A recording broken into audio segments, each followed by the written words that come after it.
And we're live. We're Bradley here. Hello. L.I.I. resembler. Maybe INTP and Kersey. But we will go through this graphic of INTP and INTJ. And I thought I'd show INTJ just to contrast the difference between the two types. Mm-hmm. So, Bradley, if we went through all of these ones, what do you think about that one in the top left, universal truth? That's one of the, I mean, if we're going to get into TI stereotypes, that's probably like the top on the list is where INTPs want this sort of all-encompassing theory that encompasses everything and everyone. And I mean, I see it as like a fantasy that I have. Like, it's... Don't tell Junior. Don't tell Mark Kersey that. I won't. It's like, I know some INTPs are like that's what they want. That's what they want more than anything else. But to me, it's just sort of like a fantasy that I have. Where wouldn't it be nice if there was a universal truth that could encompass everyone and everything, and something that everyone could relate to on some level. But I always go back to the place of where, you know, people have individual experiences and individual things that they want, which you know, sort of pushes me more into the FI box.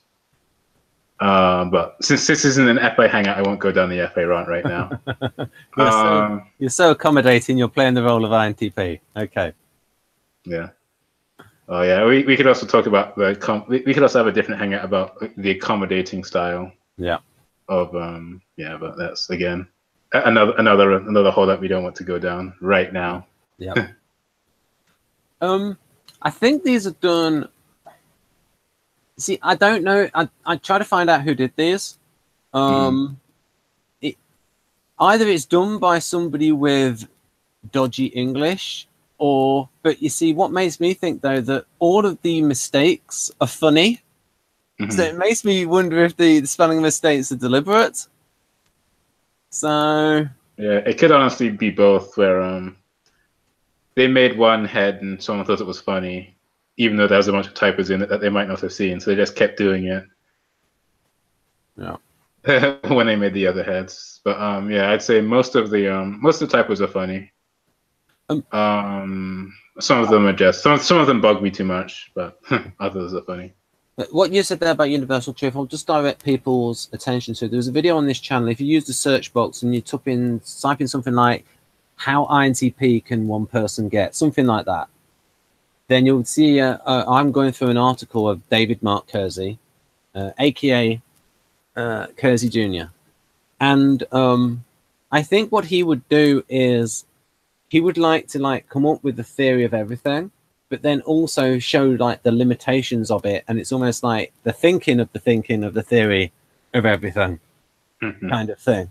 So extremely INTP, and the basis of the original Kersey INTP profile. So back to you, Bradley. What about open-mindedness?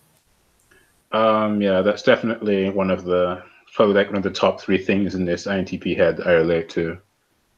It's sort of like considering all comments and ideas, regardless of how ridiculous they might seem. And, you know, trying to understand if I don't understand where the thought process behind the comment, it is like if I listen to a comment and think that it's false, I try and assess the origin of the falseness. And, you know, what could lead someone to have that sort of false thinking? Especially if that thinking is echoed by other people. It's like, well, I don't think it makes sense, but a bunch of other people apparently think it does. So it has some merit, even if I don't think it does. So I do tend to evaluate all statements on some level, some more than others. Do you think sometimes someone's rubbish theory that you might encounter might actually stimulate a good theory in yourself? Or maybe the mistake that the person has made, and that particular mistake might then make you think of something. So it's almost like you can try and find something good, even if something says something you completely disagree with. There might be a particular thing they say that starts the ball rolling for you. Possibly. I mean, that's a huge part of that anything too, is that while digging around, you may accidentally uncover something else which is unrelated to that thing you were digging through, but can be related to something else that you were digging through, like maybe like yesterday or 2 years ago. So it's definitely a thing that I experience, to where it's not like I dig through it with the express purpose of finding that thing that can relate to something else, but sometimes it just happens. Yep. Yeah, that's the nature of what it is for NPs. It's not like we have to like furrow our brows and concentrate to do the anything. It just happens. Right. I suppose it's the equivalent of SPs when they say that they're just impulsive, in terms of that is how they would like to be, and they have to like stop themselves from being impulsive. Their preference would be to be like that. Right. Yeah, exactly. What about here's a good one for you, Bradley. Principles. Yeah.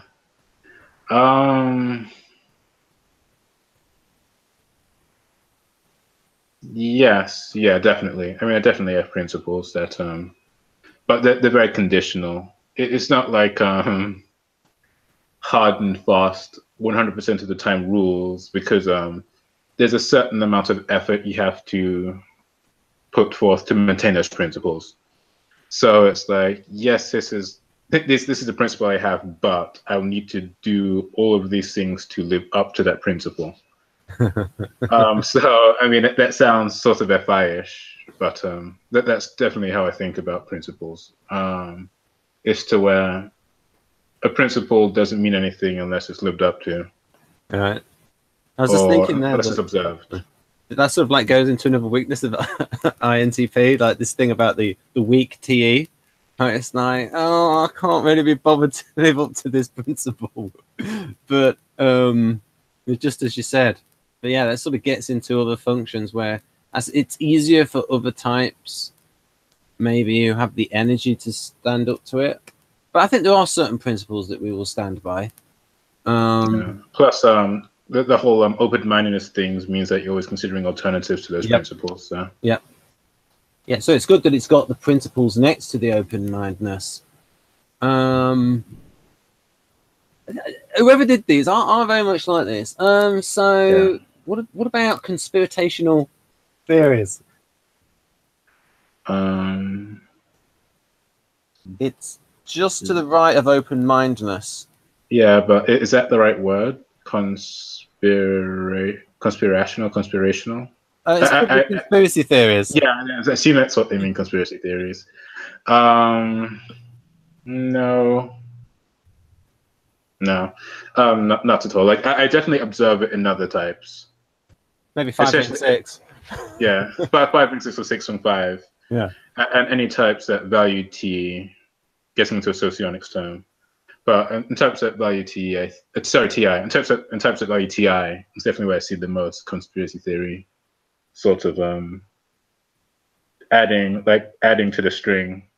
It's sort of like it starts as one string. It's sort of like the stereotypical chart of where they have like all the connections and like the yarn connecting maps and places. It's I see that as pretty TI. It'd be interesting to ask Laura Miller about this, because INTP resembler and E6 resembler, to see if she has that as well. Or maybe she probably think, no, Ben, I have other things to worry about. Yeah, maybe like on a smaller scale of like I don't like have any big scheme societal conspiracy theories, but I do have like individual like sorts of paranoia towards like individual people. Ah, okay. So I think there might be something behind their actions, but I'm not sure if you can call that a huge conspiracy in that sense. No, I do that as well. I mean, identifiers. Well, identifiers. I identify with the 7 Wing 6 themes. And why did my camera go? I have no idea. Strange happenings are occurring. I think. Is it back? I think is it back? It's not back for me. Bradley, I have a cunning plan. So, folks, hopefully this is entertaining as to how we deal with these little things. So, what I will do is, this is what happens when you have a Hangout experience. Send the image to Bradley, and then he can share his screen. All right. Yes. Right. So, the Hangout it's going to be in is going to be in the one with Catherine Farber, and it's going to be under TiNeX. There it is. So this one should be winging its way to Bradley over Facebook, and then he can share his screen. A weird thing happened. Oh. So I guess I'll download it. Yeah. So we picked up 2 viewers just as things went wrong. So what happened, folks? My camera went all weird, my main camera, and so what I've done is, and I'm not able to share the screen, so I sent the image to Bradley so that he can show it on screen. I can maybe try showing it on the other computer, but at least we'll get it up there. So we were going through the graphic of and we were just looking through conspiratorial theories, weren't we, Bradley? And so who is behind this? Sorry, I'm trying to for some reason I can't get the picture to show up. I'm gonna try and close the window and reopen it. Right, have you downloaded it?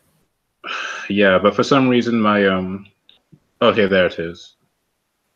All right, I will get it on screen, and then you can let me know if it's good enough quality. Right, so folks, so as you can see on there, socionics, Kersey, Enneagram, and I could frequently combine the theories, much to the chagrin of Sana, who so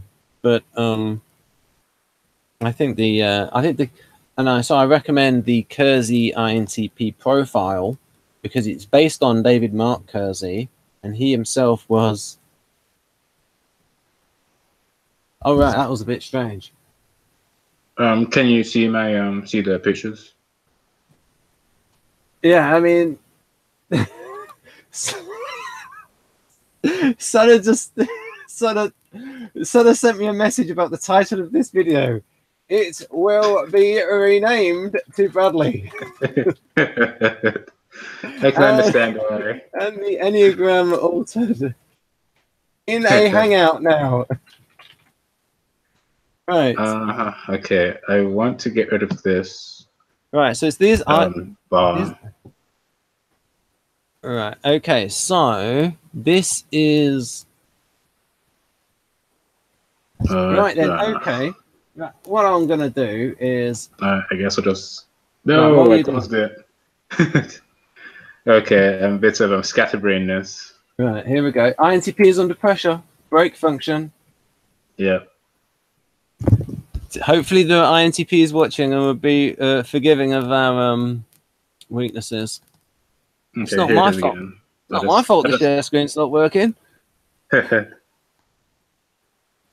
right. So, I guess I won't mess with it. This will be what we're looking at. We just did conspiracy theories. Yeah. What's the one under conspiracy theories? Caution people all the time. It's probably I mentioned like the top 3. I think open-mindedness and open-mindedness and caution people like the top 3. Right. And then it's just I'm very aware of when people are about to enter a space that was previously empty. So if people, it's sort of like if people are there, then I already know that they're there. But whenever there's not people, then there suddenly is. Whenever people come into my space, I'm very, very aware of that they could potentially invade my privacy. Right. And this isn't just like at home. This is like out and about. This is whenever I'm like in a public space. Right. So that could be an introversion thing, or it could be an INTP thing, or it could be an Enneagram 5 thing. Who knows? is there anything above people caution alarm? No, it's just conspiracy theories and universal truth. Can you not see my my screen? No. At the moment, I see just yourself, and Okay, so I must have cancelled the screen share somehow. Sorry, I was talking as if you could see it. I was. yeah. And whilst you were doing that, I was trying to look for the graphic on my other computer. Oh yeah, sorry about that. So I'm not sure why it cancelled, but here it is again. Yes, it works. Thank you, viewers, for holding on. Right. Brilliant. What about that feelings caution alarm? So you could give us your little theory about the difference between feelings and emotions. Yeah, I think basically instead of going on down that whole rabbit hole, I'll just say that emotions are feelings, but feelings are emotions. Basically, what that means is that feelings have multiple meanings, because there's the impression side of feeling, there's the belief value side of feeling, and then there's the emotion side of feeling. And then for emotions are basically just can only be feelings. I don't think they can be. I don't think it's defined as anything else. Right. I could be wrong about that. So it's almost as if feelings or emotions plus something else. Right. Right. So I think they mean emotions when they say feelings in this case, based on the context. But back to sorry, go on. Yeah, I was just going to say the thing. This is actually on point. This is not a Venn digression. This is Dario once mentioned that he thought that the INTP resembling people were like once they became embarrassed, it's like their whole face is like it became like a volcano of emotion coming through. So it seemed to be either all on or all off. Like, so most of the time it was like the emotion was suppressed, but then it sort of gets past a certain threshold, and like they are overwhelmed with the activity for the and one YouTuber once described it as hyper emotionalism,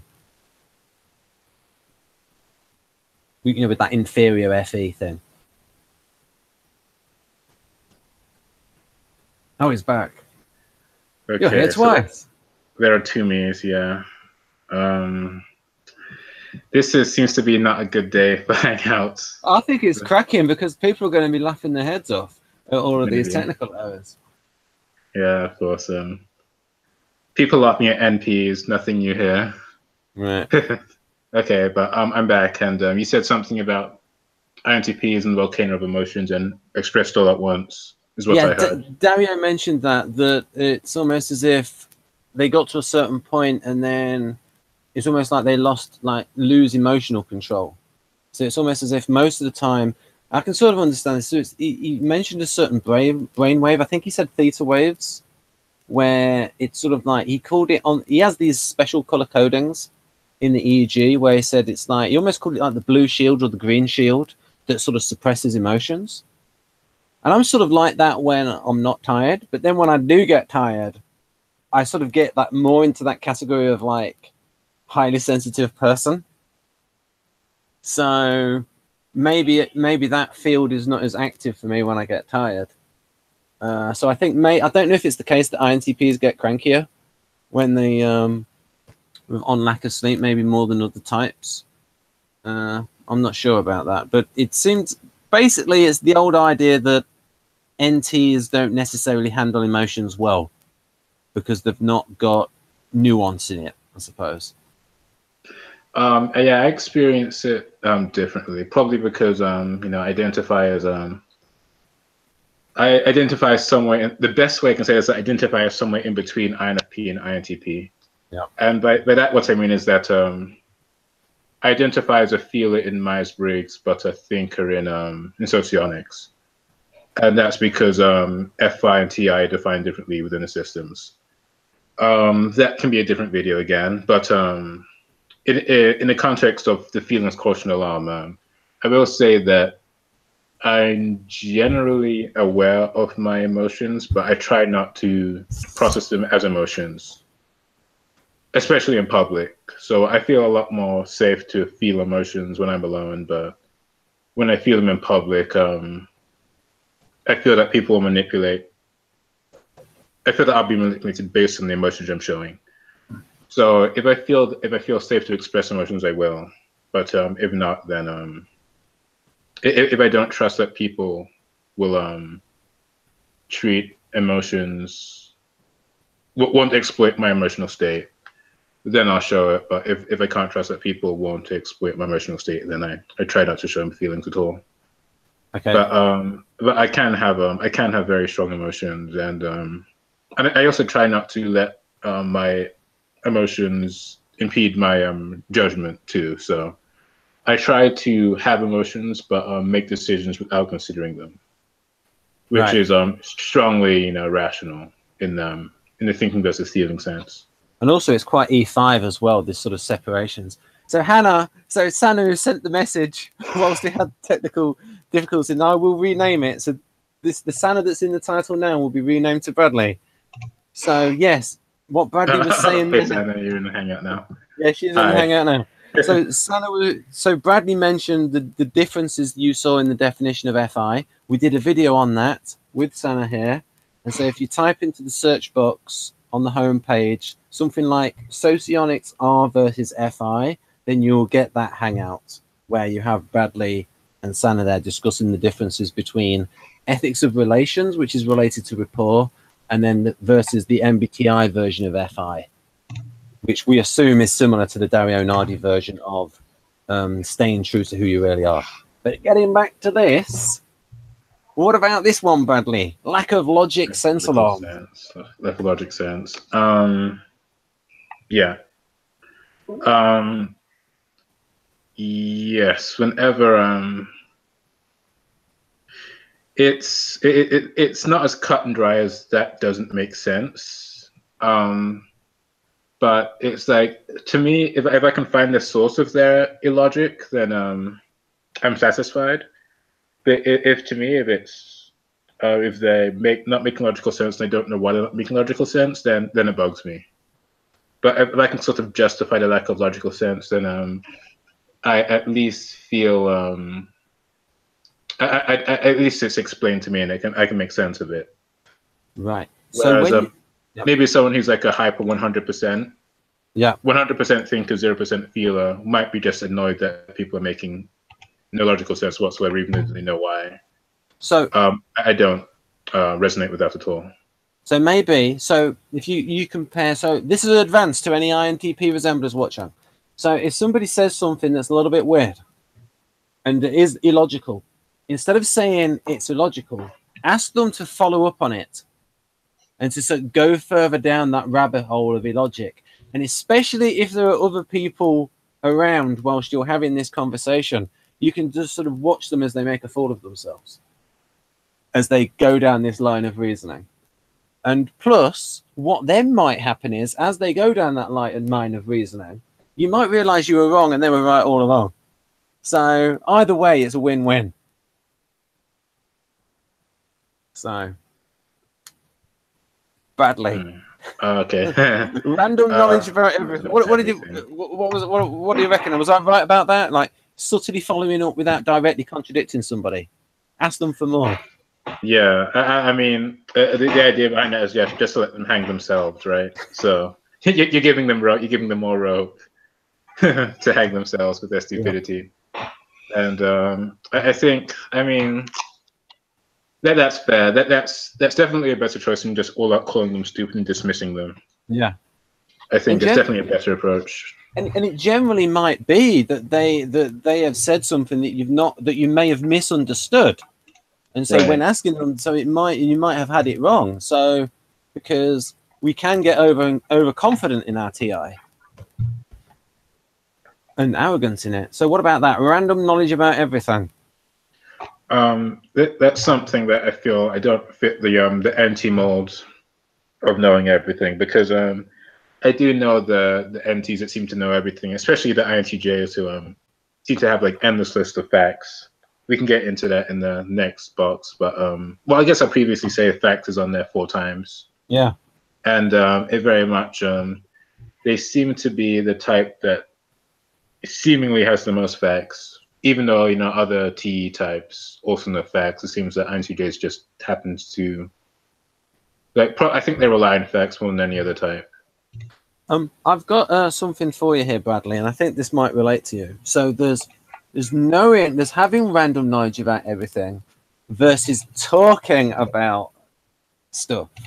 And is it the case in your case that you only want to talk about something if you feel that you're on top of it and can explain it well, and it's sort of like past your standards of I can make a decent point about this? Yeah, absolutely. Yeah, I definitely feel more confident in sharing knowledge. I feel I can explain the depth of my knowledge in a concise way that doesn't sound like rambling. Right. Yeah, but even so, I feel like some entities are like so specialized to where they know everything about a specific something, and have actually gone through the trouble of actualizing their potential in that one thing, and seem to be able to express their knowledge in real time and with action instead of just with words. Right. So that box there in the middle of your head, Bradley, do you have lots of things in the projects and interesting ideas box? Yeah, this is something that was probably more true in my youth when I didn't feel the pressure to finish the projects, where I could just start a project and then abandon it and maybe come back to it later.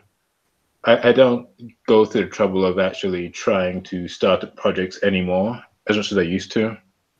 The interesting ideas are still there because you don't have to do anything with them. You can just have them. But the project is something where you always used to tinker with things, and sort of sometimes I'd learn something from the tinkering, other times I'd just do it just to have fun.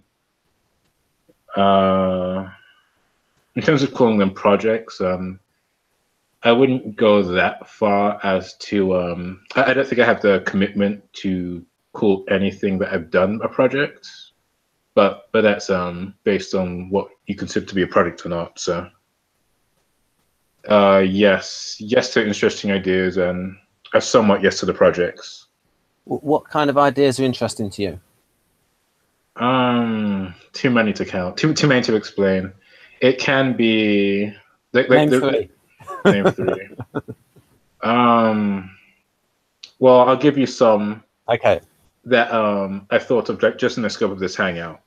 Like we were talking about like NE and MPs, and I was thinking about this is sort of a recurring idea that I have that where I sort of own that I sort of have a new temperament of MP, where it has the NTPs and the NFPs put in one category instead of in separate ones like NT and NF.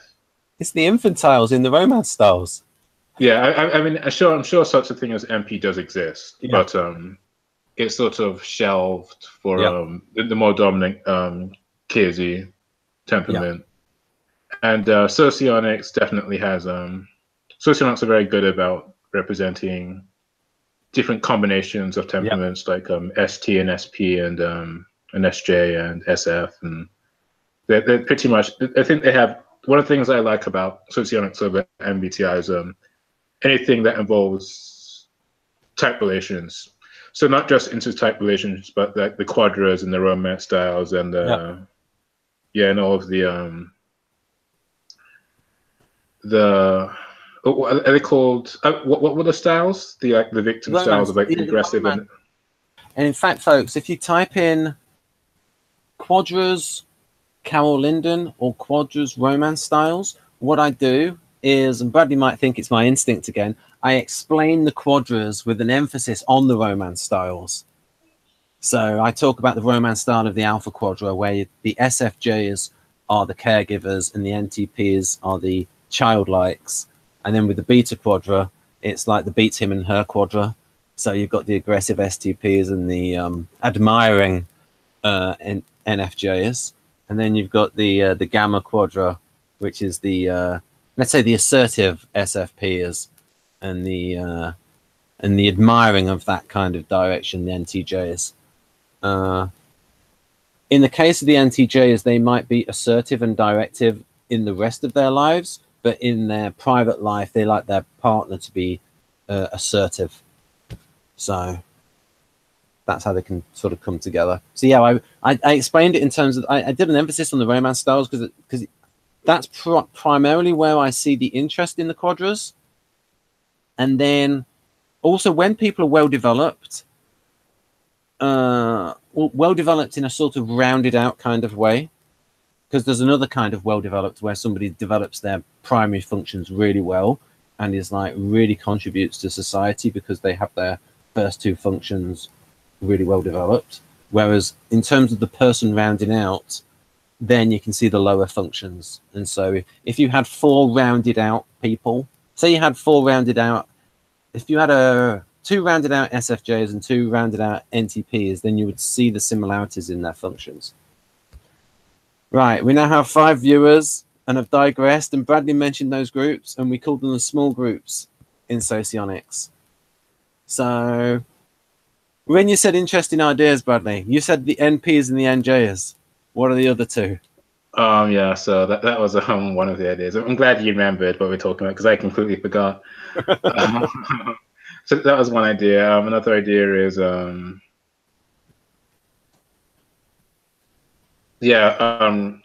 whole conspiracy theories in like the Enneagram 6 and TI.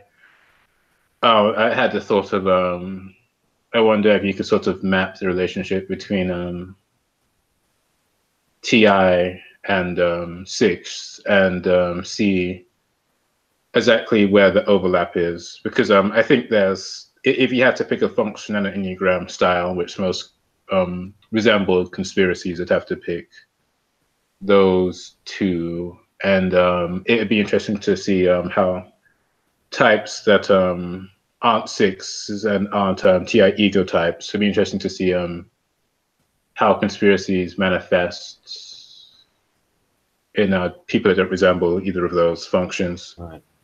So sort of like I guess a Venn diagram to where there are overlaps, where each circle is like a different type, and see how it overlaps over the 6 and the TI. Yeah, I was thinking it's a lot more clear in my mind than I'm representing it in real time. That would be cool, Brad, because so for example, with somebody like Laura, we could do a Venn diagram of, say, her 6-ish traits and then the SJ traits. So the ones that her traits that she has in common with that, and then the ones that she has in common with the INTP. And so you can see in her case how she's an INTP resembler, but she has some traits in common with ISFJ, but they're coming from a 6-ish motivation, because when she's on her own, she wants to do things her own way. She just wants to do it the approved way when it's in front of other people, so she can fit in for the E6 reasons. Yeah, I think I was definitely more SJ-ish in my youth. How old are you now, Bradley? Yeah, you said youth. Youth. Okay, sorry. I mean, in my extreme youth. Okay, let's just say a child and teenage years would be more accurate. But yeah, it's very SJ-ish, and I was also very 6-ish because you know, there are more 6s than 5s, and I think, and since my dad was a 6, I sort of had the strategies sort of enforced on me. So you know, I tried to emulate what I was being told to emulate, and then I think I became more 4ish. I identify as 5 and 4, and I became a lot more 4ish and less 6-ish in my adult life. Okay, so the third idea, we had like the MP temperament and the conspiracy TI6 overlap, and then yeah, feelings. I mean, I sort of already. This is one of the things I've already sort of half realized as to why I've gone on a feeling rant on your channel, and the video is still up there. And yeah, but I'll go into that when we go into the last node Okay. where it's the theoretical knowledge about feelings, which I've already done. So, Right. yeah. All right. So back to the overarching brain I'll just say concepts and the things that. Sorry, go on. I'll just say one thing is when it said there that projects and interesting ideas is INTP resemblers may not show that as much as ENTPs just because they're more private people. So they can have a lot of projects and interesting ideas, but don't feel like voicing them. So Bradley's probably got a load of stuff going on that he's not telling me about.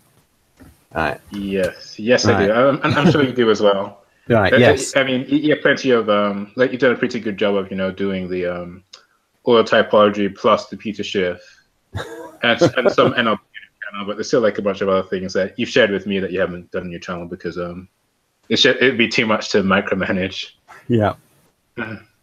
So yeah, there's another. Yeah, there go concepts and things they know. So yeah, I mean, how much sort of like mental organization, and so these sort of things, these two things go together. This idea of the concepts and things they know, and then procedures to organize the stuff that they know. So if you talk about those two together, yeah, that might be good.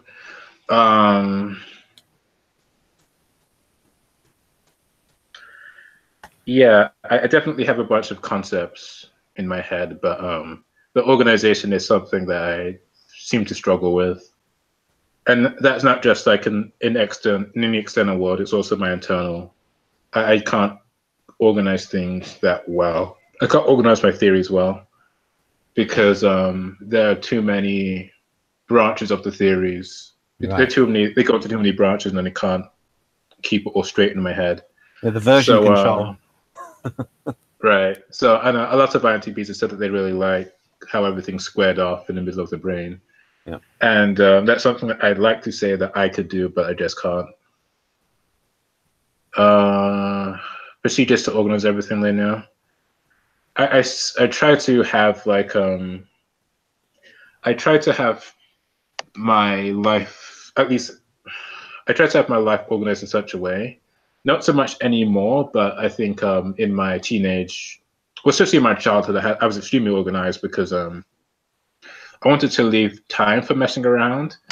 So I tried to organize my life so that I had time to mess around. Do you think in that case you might have been absorbing a lot of the values of your INTJ father with the time management? No, I don't think. I mean, there are a bunch of things that I have absorbed from him, but I don't think being organized in that manner was one of those things because he strikes me as very unorganized in that manner. Probably because he's a very messy person. Probably because he spent time trying to organize things that he thought was worth his time, and being physically organized wasn't one of those things. So to me, he strikes me as very messy. That's something that came up. I'll just a quick butt in. We did a video with Enrique. So if you type in, folks, on the search box, Enrique, I think it's ENRIQUE, and it's the second hangout we did with him where we talk about the SI and the FI, and we talk about the fact that they organize things that they deem as important through the lens of the TE and the FI. It's not a case that they're going to have everything organized like a neat freak. Back to Bradley. Right. Yeah, I'd say the procedures to organize everything. I don't really resonate with that. I resonate with procedures to organize all of the non-essential stuff so I can have my knowledge unorganized so I can make more connections that way would be more accurate. What I like is the fact that it doesn't say, I mean, this is an INTP view on this. It doesn't say that everything is organized. It just says that they have the procedures to organize everything they know if they wanted to. Oh, I see. Yeah, I definitely have theories about procedures to organize everything. But I definitely don't have those procedures like in any sort of physical manifestation. So, Bradley, what's your interest in aliens? Sci-fi. Yeah, I mean, I don't think that quite fits my brain stem, but I definitely have had thoughts about what if aliens did exist. And I definitely think, we're not alone. I'm not sure if, all aliens are like green men waiting to invade us, but I definitely I do think there's like life in other places. I think it's improbable that that in the vast universe there can't be another single portion of the universe that can't sustain life or doesn't have proof of it. So what I did is I invented the ultimate creature, and I called them the Bardens because they also talk in the Shakespearean way in this play, Wilma and Rena, about them making a film that got cocked up. And so it foreshadows the Bardens. And I designed the Barden as the ultimate creature, and I come up with about 100 unique biological features for this creature. I used my biology degree. Anyway, so the idea of thinking about aliens is true in my case. Yeah, I imagine so. And like, I think the sequel being called is a bit of a silly name. Wilma versus the ultimate sexy creature. Yeah, that's if your emptiness wasn't evident in your original stage play, the sequel title definitely has it. Has you covered in that aspect. So how's some more INTP points, Ben? Okay, thank you. I'm giving you some as well. As if you needed more. So, yes, thanks. But what about science fiction? You got an interest in science fiction? Or was it just not yeah, I mean, this sort of goes into the alien thing. Yeah. To me, I think I think NTs are like the stereotypical science fiction geeks, to where they're into the Star Trek and the Star Wars and the Battlestar Galactica and the I can't even name them all. I think I might just have lost the NT points that you gave me. It's not been on for a while. I mean, it's stopped. Yep. You're okay, Bradley. I mean, it's not been on for 20 years. That's true. And what's it called? Firefly, the one with Nathan Fillion. I don't. With Firefly, it's like, it's not written by a proper NT. It's like, just a. Anyway, we won't go into that, but yeah. I'll take him half a point off it just because you mentioned that show. Yeah, it was actually introduced to me by an ENFP friend, so. Yeah, it's more that kind of writing, yeah. He liked the accuracy that there weren't any noises in space. Yeah, that bit was good. I just watched the pilot of it. Mm-hmm. So yeah, I've always had an interest in science fiction, but I've definitely been into the sort of Middle Earth fantasy thing that is like evident in like Lord of the Rings and stuff like that. That's also been my style of fantasy. What we could do is try and persuade Jeff to review the Twilight Zone with us, which I know it's because part of those episodes are science fiction, and I really like it. And I've only seen a fraction of the Twilight Zone, but it's very good stories with lots of good twists. So what about this one? Hey, Bradley, high procrastinating skills. Wow, funny you should mention that, because I was planning to run some errands about 20 minutes ago. But yeah, procrastinating. I just my immediate thought when you start the video is like, okay, we're not going to be done in this amount of time, so I'll just do that at a different time. So procrastination, yes, but it depends on what we're procrastinating on. I think we're procrastinating on the SJ things of the routine maintenance that seems to be all important to other people. Well, it's only marginally important to me and probably a lot of other intuitives and SPs. Yep, good point. But high procrastination skills always. I used to have enough. I used to be fearful enough of the consequences of not being able of doing things. But once I started realizing that all the stuff that I thought was going to go wrong if I stopped doing a certain behavior or practice, once I stopped doing it and the war didn't end, it gave me more permission to procrastinate more often. Right. So it's more empowering in some ways, but more destructive in others. I have a joke from, or a funny bit from Ben Elton where he was talking about kids at school or university not doing their essay and the things that they will do to like put it off and procrastinate. And he'll say things like, suddenly that article on the Queen Mum becomes essential reading. So it's like the things that you do in order to put off the thing that you don't want to do. And you end up doing stuff that's not that enjoyable anyway, but it's just an excuse to put that thing off that's worse. Exactly.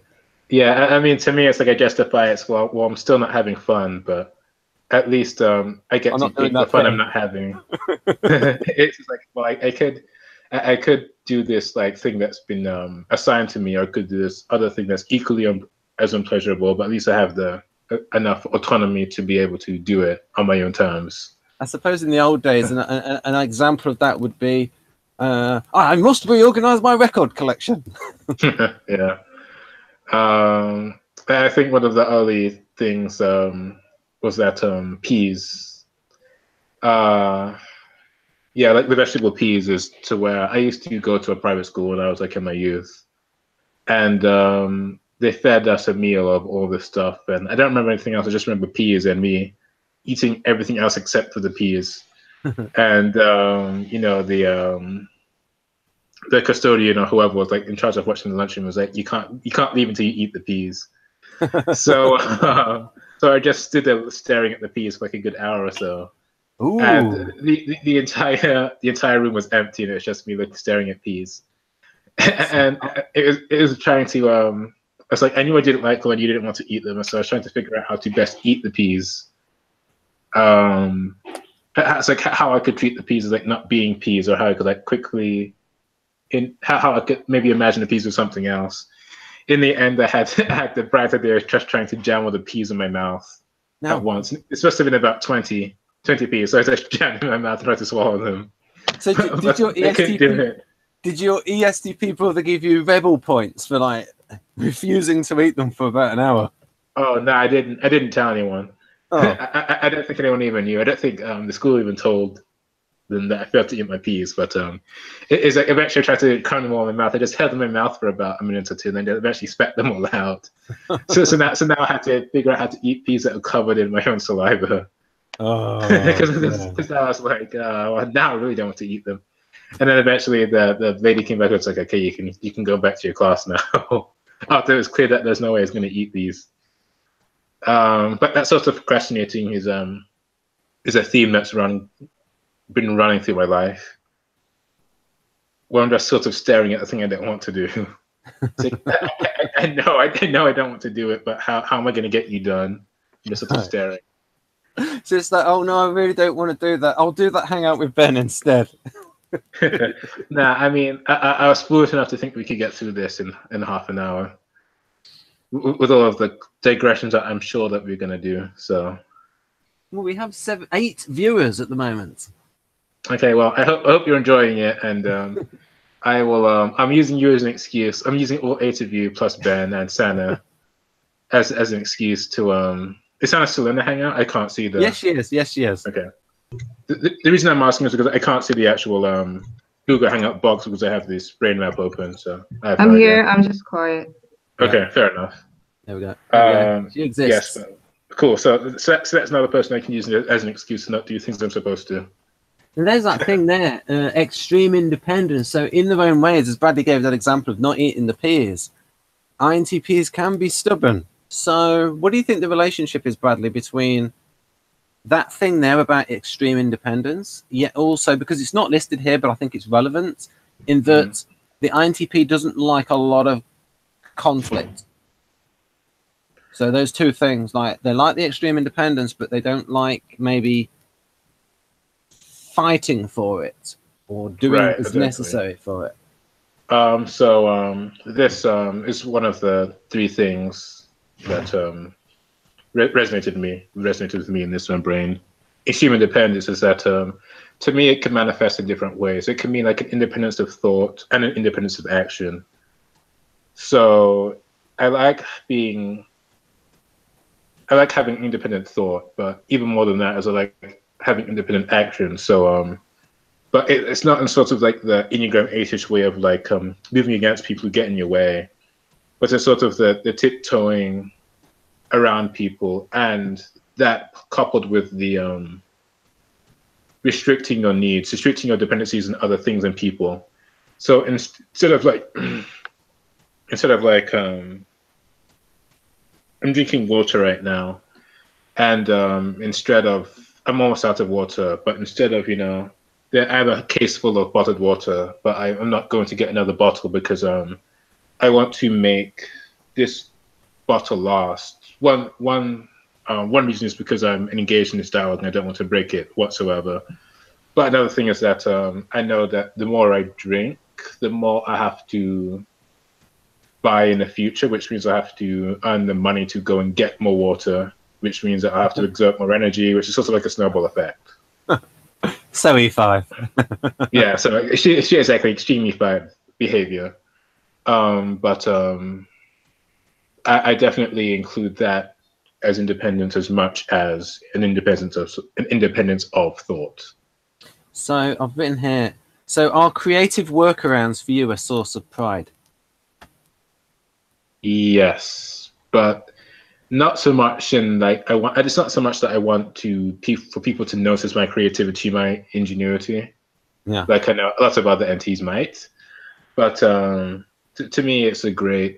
It's always a victory of when I can do something without other people's help or without using a resource that I can use to be put somewhere else, because it means that I can eke that minimalism. I can push some minimalism to the extreme as to where I can do a lot with a little, and that's definitely a point of pride. I did mean about that, but also that. So when we were talking about there, I talked about because there's something in the Enneagram 7 description which is very NE-ish by Naranjo. This idea of creative workarounds in case of getting around sources of conflict. I just wondered if you do that sort of thing where it's like somebody else might look at and like say your EST brother or an 8 might say, well, why didn't you confront him about it? Yet you were able to like maybe sidestep the issue and still get what you wanted, but you were able to work around the conflict, to sidestep the conflict. Do you do that? I do sometimes, but other times I start to worry about being able to execute the actual plan to get around the conflict, so I just sort of avoid it. Right.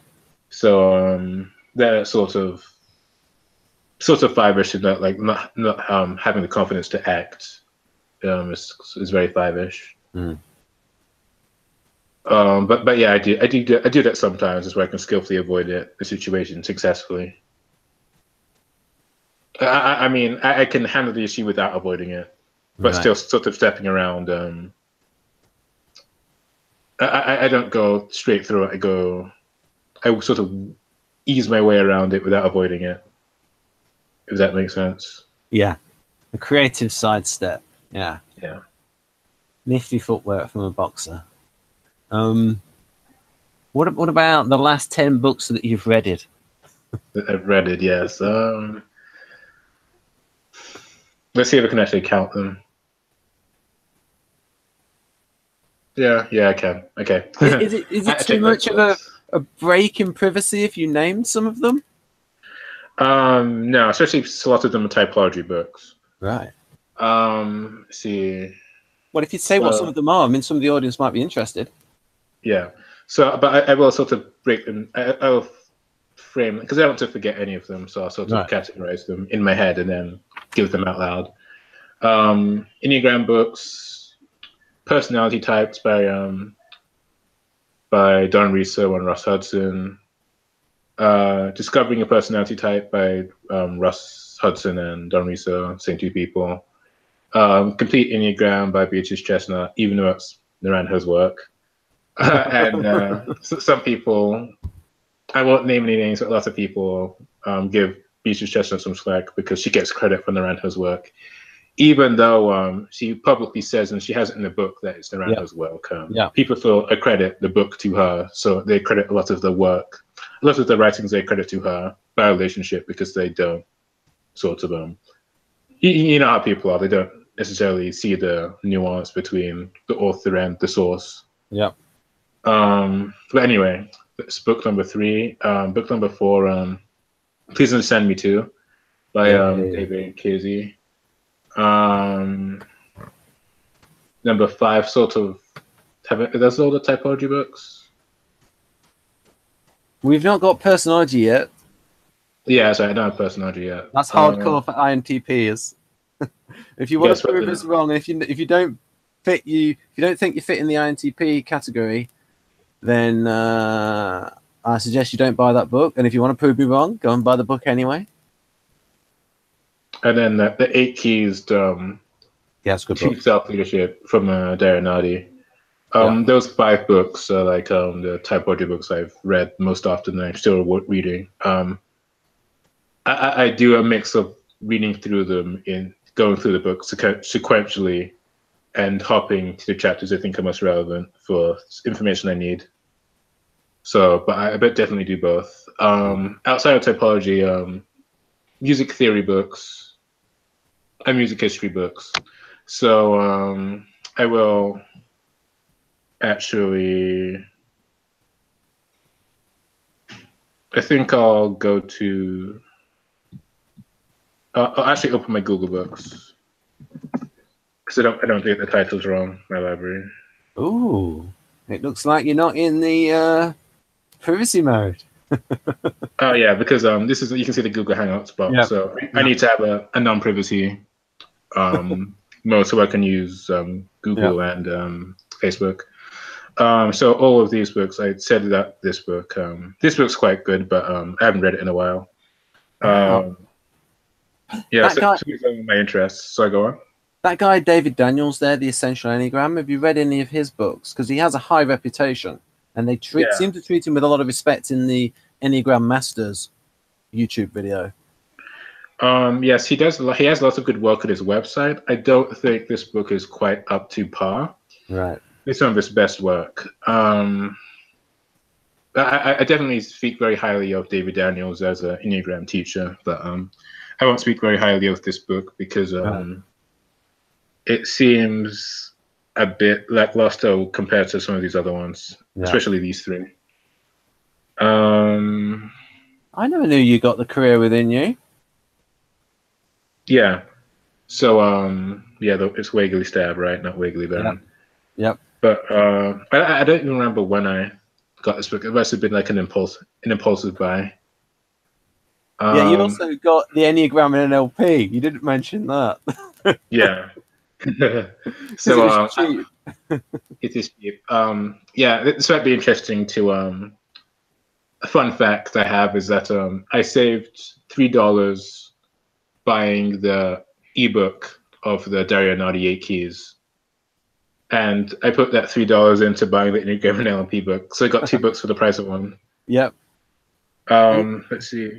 Should I go on? And Dario's book, 8 Keys of Self-Leadership, is inspired by NLP. Because Dario's been into it since, I mean, for example, he produced a book with Linda Behrens in 1999. And in that book, it mentioned he was interested in NLP. Right. And I tried to look to see if it was, say, a later printo, or so I wanted to know if that bit was actually written in 99, but it does appear to be the case. Right. So, you mentioned Vaughan Williams before. So you remember the name? That's good. Yeah. So I'm very interested in the composer Vaughan Williams, English composer, and a lot of his contemporaries, and I have lots of books about them. Holst, the man who wrote The Planets, I have a book about him. That's good. And then I have 1, 2, 3, 4 books about Vaughan Williams, and a book about Vaughan Williams and Holst, plus a bunch of other contemporaries who base their music on the same sources. And then I also have a book about saxophones. I think, Bradley, something interesting that comes to, I think it's very interesting where you talk about music, where you think that emotion is not actually a part of music. You think no, I said meaning. Meaning is the one thing that's described after the fact. Okay. I think, emotion. I think music is obviously emotional, and it's hard to argue that emotions aren't involved, and they aren't invoked. So in terms of like what a piece of music means, if you strip all of the programmatic association, so if you take away the lyrics, and you take away the song titles, and you take away like the movie associations, and like the TV show associations, and you're just left with music, and you ask to people like, what does it mean? I think you'd be given different meanings. based on how the individual understands the music and what they can relate it to based on their own experiences. Oh yeah, I mean, there's going to be a subjective point of view and there's going to be an objective point of view.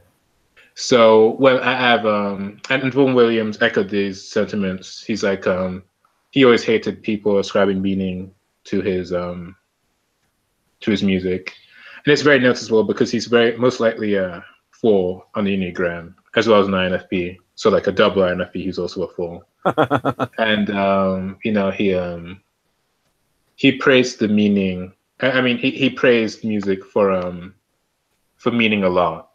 But then he disliked when people tried to ascribe meaning to his music, which he didn't label as meaning.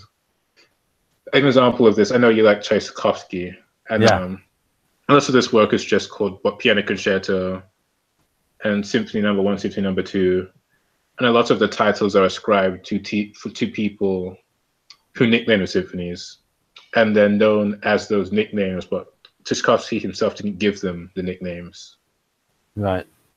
But then again, he also wrote a bunch of other programmatic works like Romeo and Juliet and The Nutcracker. Yeah. And all of those music have titles. So yeah, but is that because they were written for something like a particular ballet or opera? Yeah. They weren't.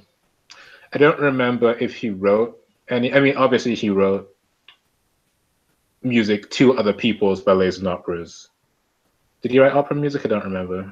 I can't remember if he did or not. Well, I mean, we don't know. I mean, for instance, Swan Lake, was that intended to be a ballet thing when he wrote it, or was it added to it afterwards? I can never remember because the inception of every piece is different. Right.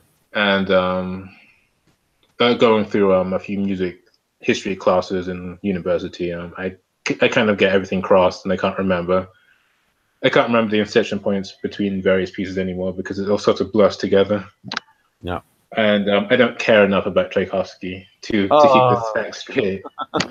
I know how it sounds, but I'm pretty apathetic to a lot of composers, especially because they're sort of pushed on me. I don't like when people like push music onto you. And it's like you start to have a negative association with the composer because you associate their music with being forced to learn it even though you don't want to. What we could do because it's So I will say it's one thing to like music and play it because you like it and perform it because you like it, but it's another thing when you're assigned music by someone else who says play it or fail, and then you're forced to sort of like it's a piece all over again. to where I'm staring at a piece of music as if it's peas, and I have a sort of negative reaction to music when it's forced on me like that. But so when it's really bad, you could say, "I'd rather eat peas than listen to this." Yeah, because at least I've learned to eat peas. I've learned to eat food that I don't like, but I still haven't learned to play music, which doesn't quite come easily to me because I can't quite enjoy it and see its relevance. Right then, so we could do a hangout in future on Bradley on music. Yeah, but to get back to the brains before we get back to the brain. So yes, so the last 10 books Bradley's been through, and it's fair to say, is your approach to music very structural? Both. It's very sort of intuitive and structural. Right. To where I like having just sort of free. I guess it's a form of improvisation where I can sort of doodle on the piano or a clarinet, which is I play it as my primary instrument. So to me, it's very much like an intuitive and an intellectual process. So we could do a video with you where you play some original music, and then nobody in YouTube can't take it down because it's an original Bradley composition. Or I could do the thing where you can get around copyright by imitating music. So you can make music that sounds sort of like something else, but it's not. Thing is that the comedian out there, folks, if people are interested, Bill Bailey has actually said that he had to change it so he couldn't do the actual thing because it would get done for copyright. Yeah. But you can but that are very much loopholes because no one can own music theory, so you can exploit music in such a way it's just to where it's like in a similar key or using a similar instrument but different, so you can't be sued. So Bradley, I'll say in a slightly sarcastic tone of voice, how do you think you employ theoretical knowledge about human beings and feelings? Well, I mean, there was this one time where I had a theory about FI and how it wasn't about emotions. As an example, yeah, I think the FI. I think emotionality is one part of FI, but I don't think it's about emotions. And that view is supported by MBTI because they think feeling isn't about emotions. But in socionics, they think it's defined as emotional relationships. So there are definitely schools of thought. I will say that alphas and betas and basically FE valuing types, FJs and TPs, tend to think that FI is about emotions, and FPs and TJs, FI valuing types, tend to think opposite. If I had to separate people who think that it's about emotions and people who don't think it is, Daria Nadi, who's an INTJ, and Isabel Briggs-Myers, who's an INFP, both say no, it's not. And then a socionics crowd, which is essentially all NTPs and some NFJs, say yes, it is. So I do have a lot of interesting, because I do think that FE is about emotions. Yeah. And I will concede that the emotional vibe is something that's talked about a lot, even by the MBTI people tend to associate FE with the feeling of vibe. And I think I can think of at least two instances where an FE Hindu agenda type or an FE tertiary type in MBTI and Hindu agenda and sociotics, they definitely describe FE as a vibe that they get. The way I think MBTI's definition of FI is feeling that has been abstracted with a thought process. Because I don't see feeling in itself as being able to be like be structured and stuff, because feeling is just an actual feeling where that can become rationalized into values and stuff based on those feelings. But it's just but that's me wanting a clear line between thinking and feeling. Yeah, I mean, to me, like thinking, the whole premise of thinking is it's very suspect in the way that because all four functions involve the brain in some capacity.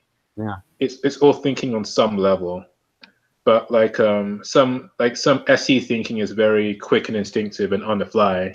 Yeah, and the point of inception of the thought to the action is it's like lightning fast. Yeah. To where it's still like a thought, but it's just it's just thought that's so quick where you can't really trace the justification of that thought. And I view any the same way, as to where it's extremely quick. Yeah. And when you're not trying to force the issue of forcing the transcontextual thinking and the relation between two seemingly unrelated things, when you're not trying to force the issue and you automatically having these insights on the fly, it's like very much a similar thing, as to where it's like instantaneous, like within like the fraction of a second. I think somebody told me an ESTP resembling person who really resembles ESTP, and you typed him as 8, so you know what I'm talking about. Where I think for him, he uses TI to read the situation, and then once he's got the situation, then he can do the quick thinking. Because there's a lot of times in sport where people do stupid things because they're not situationally aware. Yes, I think. I mean, yeah, sports is predominantly an SP arena, so you can see a lot of the acting on the fly in sport, as well as like the slowing it down and actually thinking about it as well. That's also part of sport. So, yes, but in terms of thinking versus feeling, it's very hard because feeling is put directly next to thinking, so it's forced to deal with the implications of thinking versus Jungian. It's like capital T thinking versus lowercase t thinking, whereas capital T thinking is like the Jungian psychological sense of right. a philosophical sense of thinking, and then there's a thinking as the objective dictionary definition of thinking as yes, the philosophical thinking is a part of it, but also like using your brain in some capacity is also thinking. And feeling is sort of thinking is also directly in that sort of cognitive dissonance. Right. But feeling is also put directly in the path of that type of thinking because it's put next to capital T thinking, as opposed to sensing and intuiting, which has its own dichotomy. Plato, who was very much like Spock in Star Trek and the Vulcans, wanting to suppress emotion, and so he saw a clear distinction between emotions and logic. Aristotle thought, no, they're intertwined. So that's the thing that's in Aristotle's Poetics. So Bradley, this actual hangout, which one of those sections would you plug this hangout into? Do you mean like which particular section of the INTP brain? Yeah. I mean, I'd have to put it like squarely in the central box. This is definitely one of the four blue boxes in the middle. If I had to pick one, it's hard to pick just one. Well, I would pick the orange one, theoretical knowledge about human beings and feelings. I mean, obviously, I'd put this thinking versus feeling in that box, but in terms of like the actual brain and the, okay, fair enough. Yep. Talking about the brain. Right. Yeah.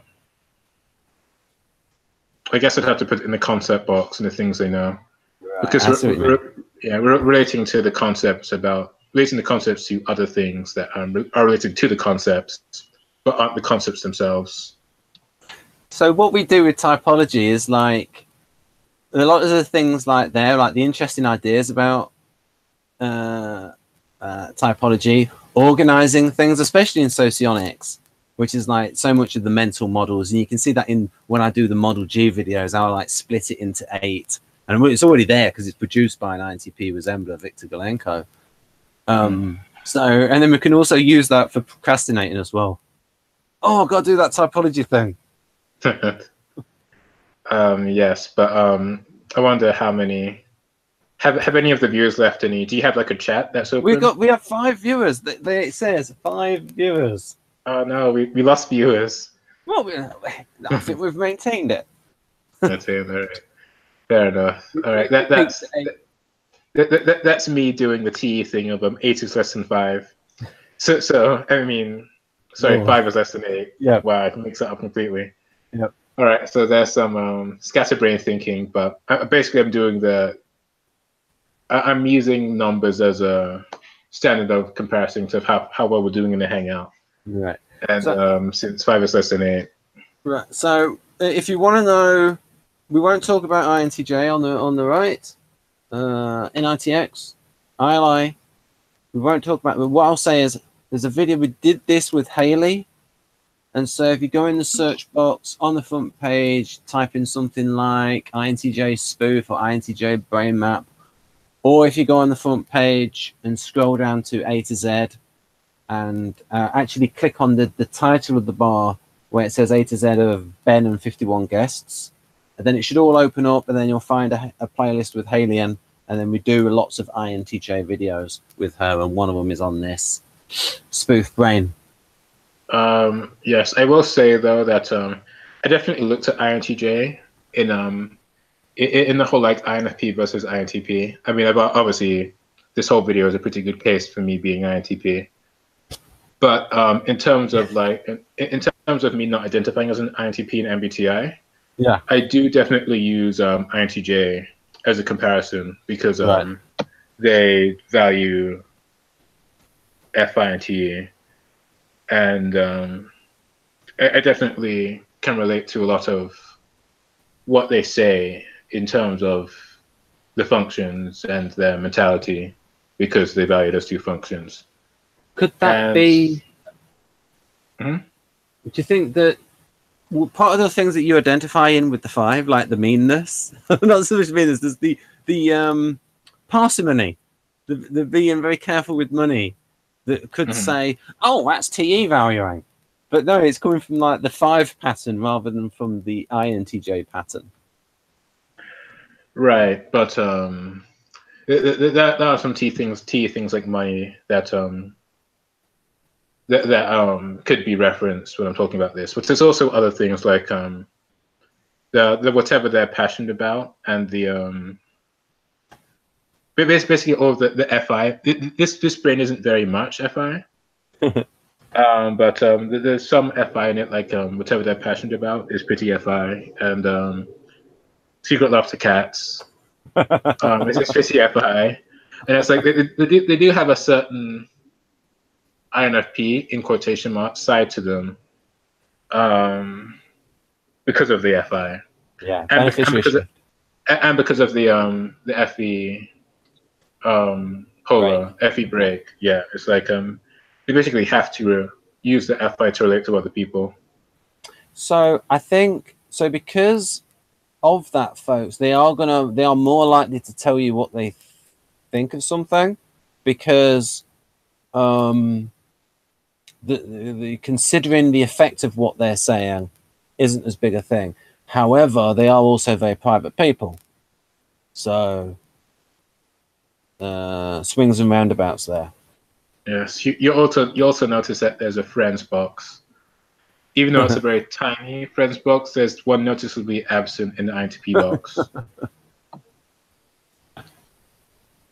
So maybe the box, I think this is what it should be for INTP.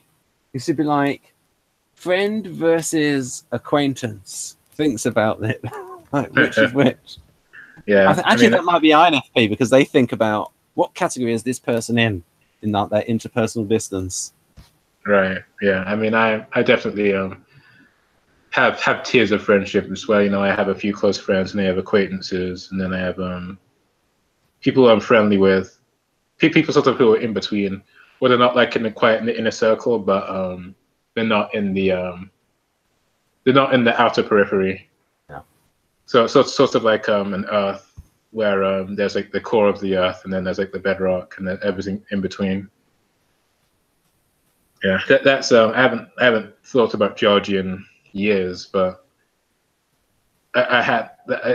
somehow I thought that was a fitting metaphor to illustrate my point. So, but back to the things they know box, where I know lots of things, but I'm not actively pulling on them. Yeah, because I think in your case, you want to make sure that you've got it properly worked out and articulate before you talk about it, because you don't want to make a mistake. Yeah, and then I also want a metaphor. If I'm to use a metaphor like the one I just used, I want it to be concise enough and make enough sense to where my point would get lost in the metaphor.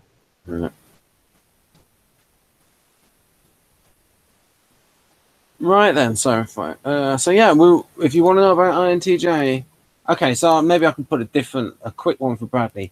Which bits in the INTJ one on the right are not like you?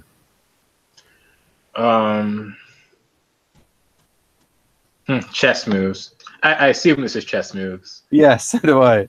Because of this is spelling, it could easily be. I mean, it's closer to cheese than to chess, to me. I've got to think it's deliberate. Yeah, but I'm assuming that they mean chess. Yeah. I've never been really good or interested in chess. There are some other strategy games that I'm interested in, like card games, but I can't really relate to the whole chess thing.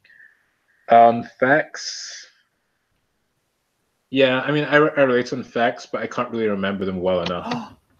There's a great quote There is a fantastic quote, and hopefully I get this right, folks.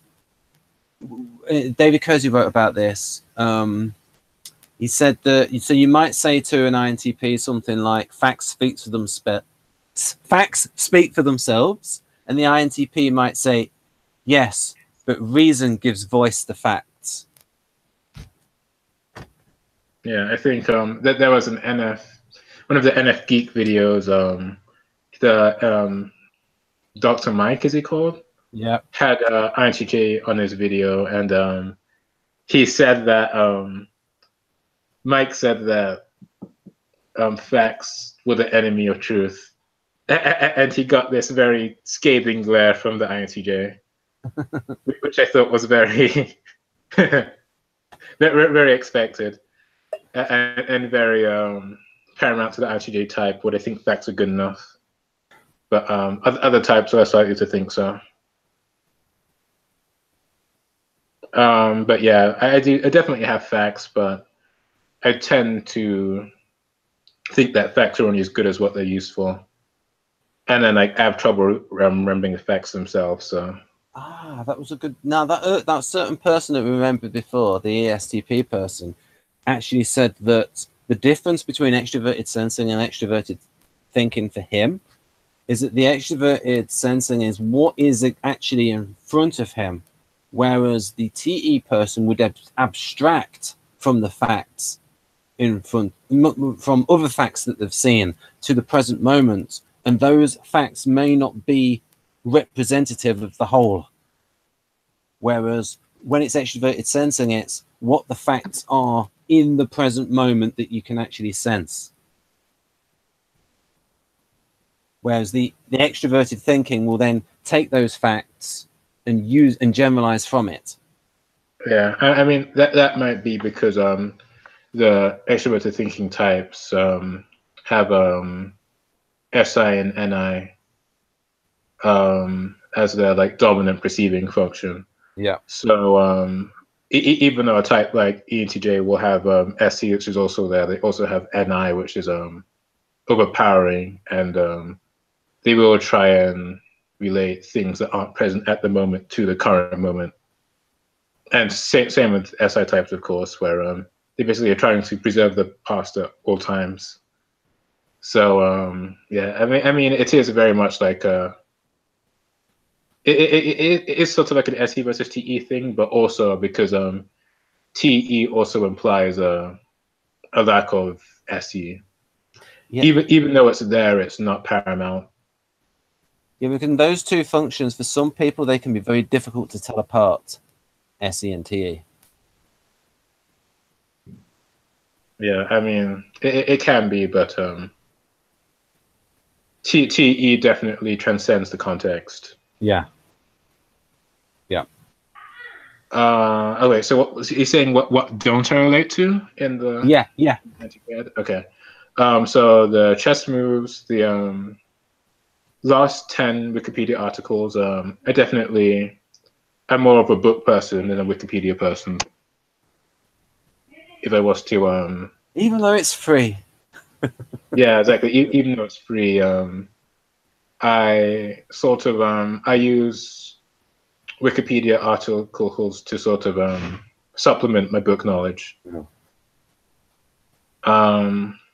Complex talks that no one else understands. That one fits. Yeah, and if any libertarians out there, there's a rival to Wikipedia called Infogalactic, if you want to read certain articles without any bias in, especially if the political aspect.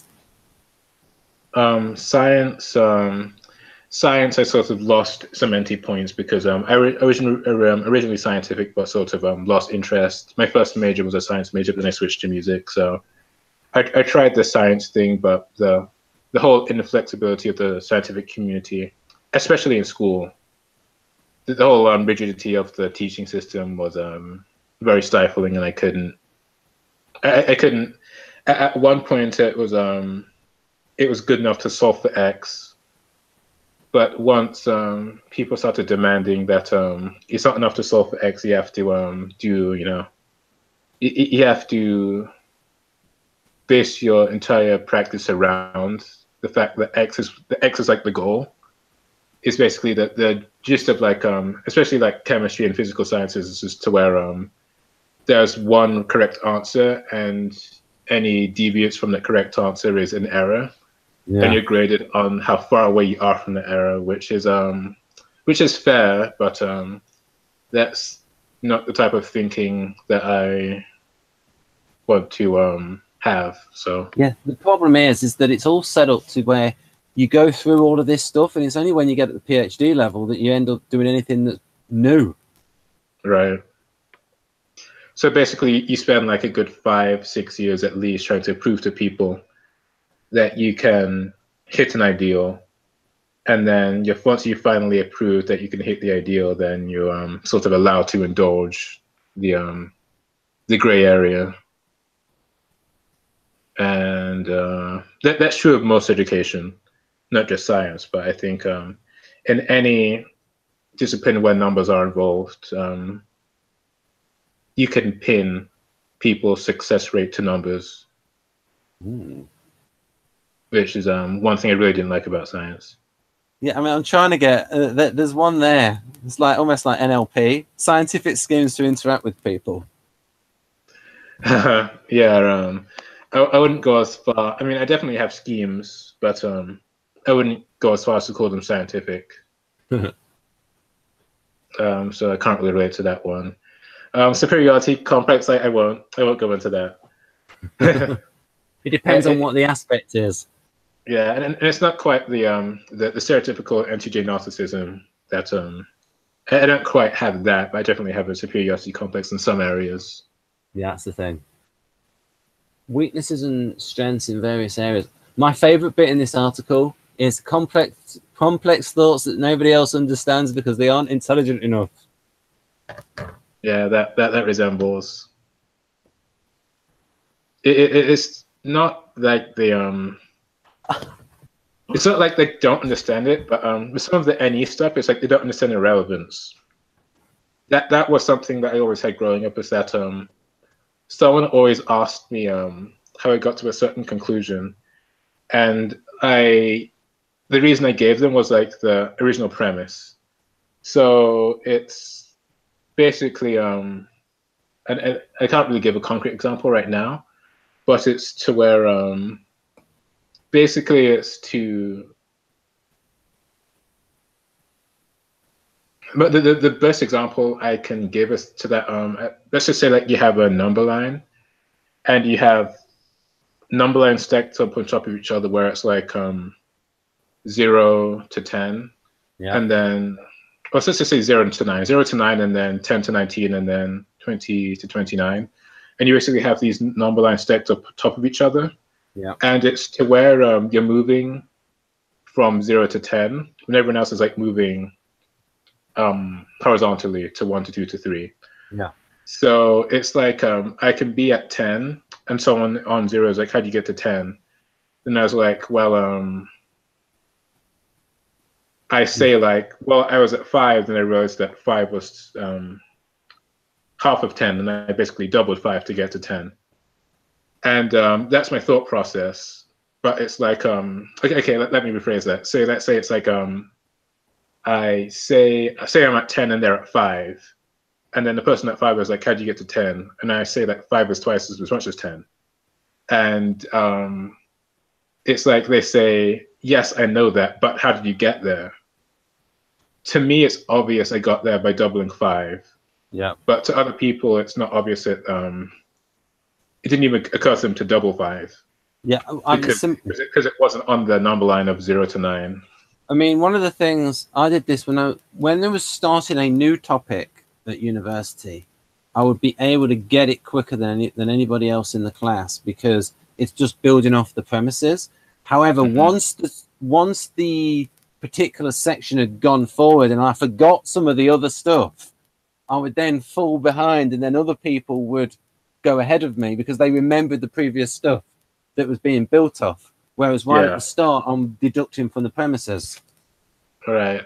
Yeah, I mean, I have some experiences to where, well, it's not so much premise-based as prior knowledge-based. So if it's similar to something I've learned in the past, right, then I mean, I'm not sure how it is for you, but for me, it's based on prior knowledge, and Right. if it's something that I can sort of build off based on prior knowledge, then I think you know, I can abstract it from the prior knowledge. Yeah, a bit of that as well. Yeah. So sorry, go on. So yeah, I was just say, so folks, there's an example of TI and NE. So in Bradley's case, he was using the NE because he was like finding the connections. So basically understanding B in terms of A, because he's seen the similarity between B and A. And then also seeing what the deductions are from the premises. What will be the logical consequences from that? And the prior experience is going to help in that as well, because you'll have seen other logical implications of the prior knowledge. So it's not just you will see a similarity not just between A and B, but between the consequences of A and B as well. Exactly. And yeah, I do have similar things as to where other people are just you know, going on the treadmill, and once it progresses to a point to where your prior knowledge can't carry you, once you have to you know, learn the new things, then other people have been learning them the whole time, so they pull ahead, and you have to go back and relearn them because you didn't learn them properly the first time. Yeah. I'm learning a different view of this. So what we would do, so what Bradley and I are doing there is we're going to be filtering things. The danger of what we do is when we make the connection between A and B, we focus on the commonalities between A and B, and we might ignore things that are very important to B. But because we're sort of looking at B through the lens of A to quickly understand it, we're not really immersed in the context of B.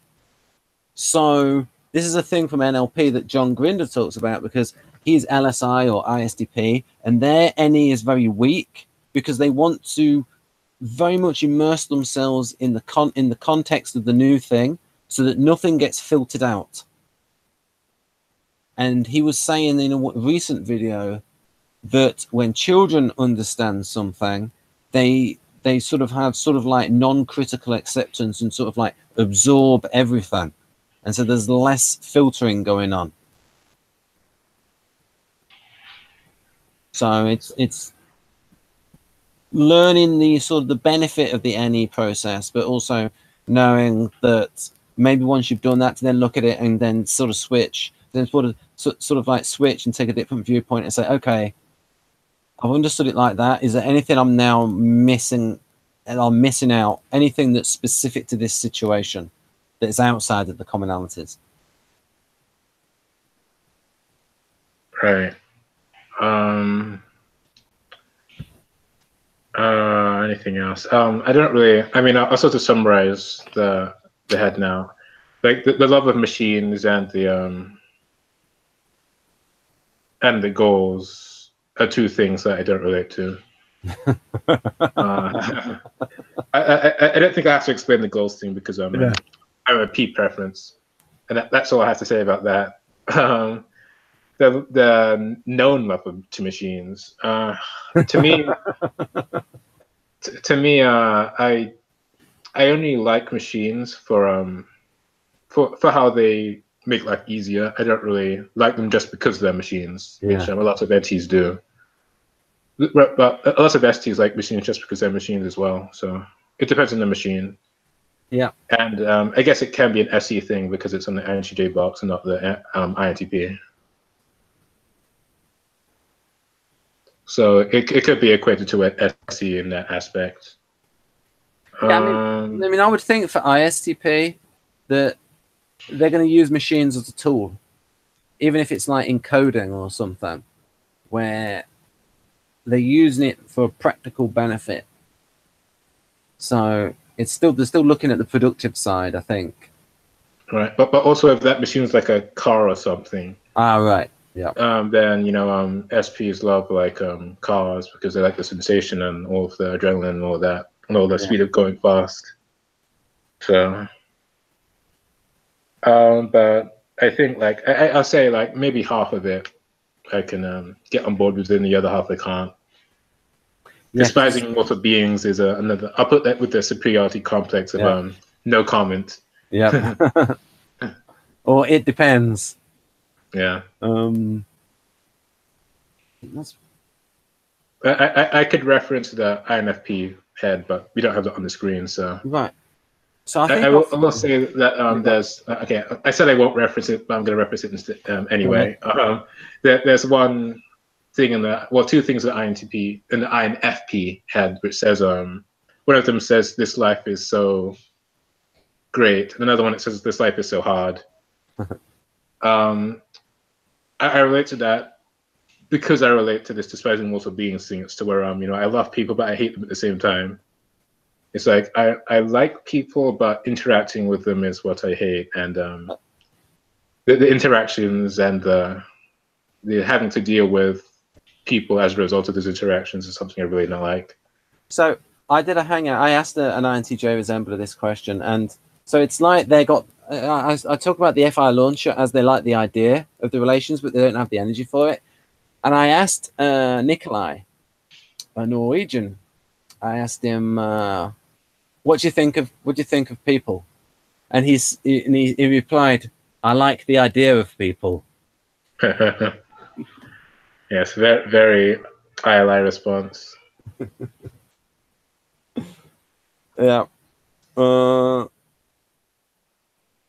Oh yes, I can't remember the quote, but it's something like from the INTJ Avon is something like, and this is about the lack of emotion demonstrated by the INTJ, and that is something like, "I have never known why it should be necessary to become irrational in order to prove that you care, or why it should be necessary to prove it at all."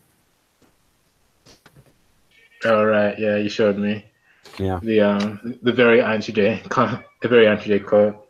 Yeah. The other day. So then, Bradley, are there any videos you think on the channel that are related to this subject of like INTP that you think the audience might want to see? Yes. Okay. I can definitely recommend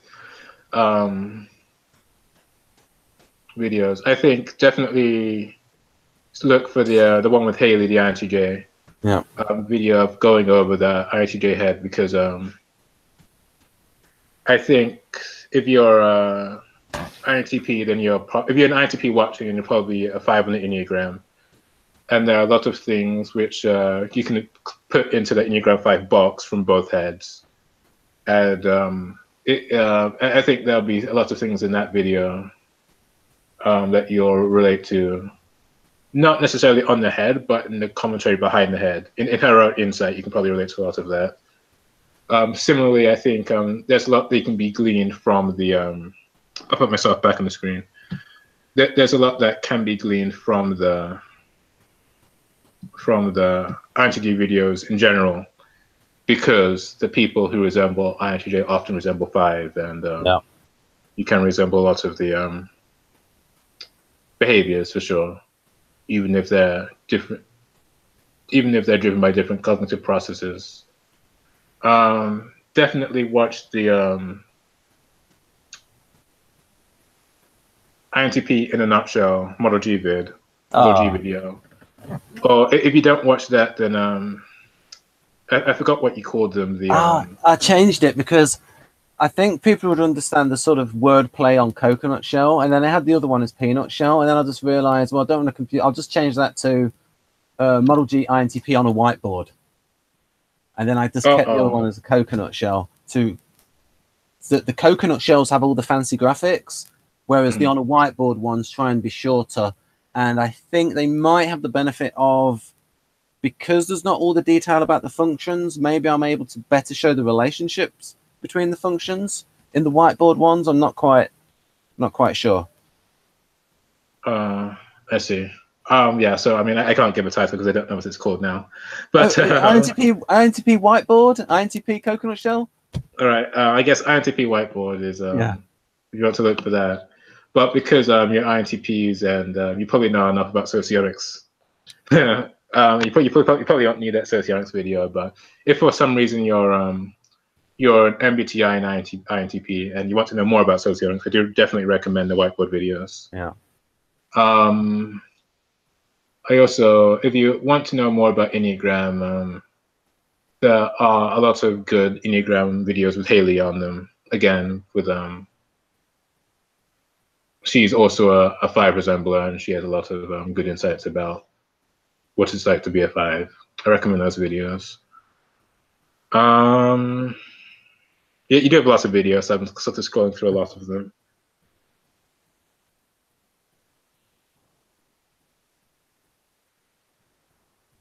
If you like this sort of any that we've been doing here, then I definitely recommend the channel in general, because there's a lot of any, and if you're not a fan of the any, then I definitely recommend the in a nutshell videos, because they're very concise. Yeah, well, the whiteboard ones are concise. The coconut shell ones, usually the coconut shells are about 45 minutes plus. I tried to keep the whiteboard ones. I think the longest whiteboard has been 29 minutes. That was for ENTP. I think INTP was about 26 minutes, and I think ENFP was about 16 minutes. Yeah, that's pretty good. But I will. If you're looking for less any, then the smaller video, the smaller video size of them. Yeah, that's likely hard to go into any tangents. Yes, but.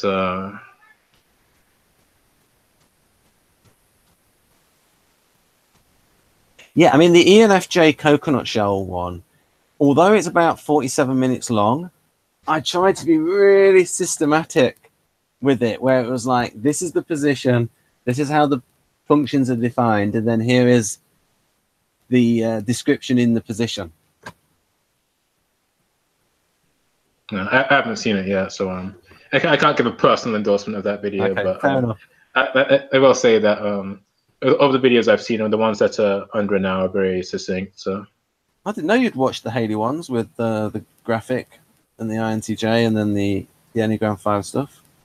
Yeah, I definitely I have watched a lot of the. But my appeal, what drew me to the channel originally was that you did do Enneagram as well as Jungian typology. So I definitely enjoyed. Well, Jonathan did the Enneagram. Yeah, I just posted. I was about to say, yeah, you definitely spectator. But the videos are good regardless. And Jonathan does a very good job of representing the types well. So I would say differentiating between the types. In future, when you watch videos, if you leave a comment, then I'll have an idea of which ones you've watched, and then like a cookie trail of like, oh, he's seen this one, ask him about it. Yeah, I mean, I am a very private person, so I am likely to, if it wasn't obvious already, I'm very private, so I would try to be better about like leaving feedback, but I'm generally. I generally give all the feedback to you like over private Facebook chat. Okay, fair enough. You might put, I have seen this. Or he was here. Yeah, I mean, it's too bad that the thumbs up don't come with you can't see who gave thumbs up. You just see that someone gave them a thumbs up. So yeah, I mean, sometimes they have that feature where sometimes it appears like when the person has given love to a certain thing. But I don't know why. Sometimes that appears and sometimes it doesn't. I don't know. Maybe it's only specific between people who use YouTube Buddy. That's something I recommend as well. And it's going to be in near the top of the description of this Hangout, YouTube Buddy. So I think that's about it. I think that we've got 2 viewers. We've managed to maintain 2 viewers. I think maybe they fell asleep in their chairs. Why else would they be listening? So yeah, I mean, I think this has gone quite well. So I'm gonna stop it now, and I'll have a little chat with Bradley because he's got stuff to do. Even INTPs have stuff to do. We can try and avoid it all we want, but we've still got to get it done. All right. I'm gonna stop now.